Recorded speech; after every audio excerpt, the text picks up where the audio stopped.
ஏடிஎம்கே கட்சியை சேர்ந்த 3 எம்எல்ஏக்கள் நேற்று சபாநாயகரை சந்திச்சு அவங்களோட எம்எல்ஏ பதவிகளை ராஜினாமா பண்ணியிருக்காங்க. ராஜினாமாவா? இருக்கிற வேலையை விட்டுட்டு சாப்பாட்டுக்கு என்னடா பண்ண? அதோட நிக்காம டிவிகே கட்சியில போய் சேர்ந்திருக்காங்க.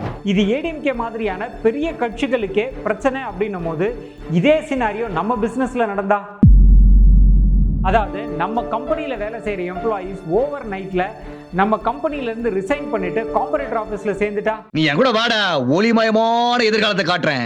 அதோட நிக்காம கூட வேலை செய்யற எம்ப்ளாயீஸையும் இதே மாதிரி கூட்டு போயிட்டா, நம்ம ஆர்கனைசேஷன்ல வேலை செய்யக்கூடிய எம்ப்ளாயீஸை நம்ம லீகலா தக்க வைக்கணும் அப்படின்னா அதுக்கு நம்ம என்ன செய்யணும் தெரியுங்களா?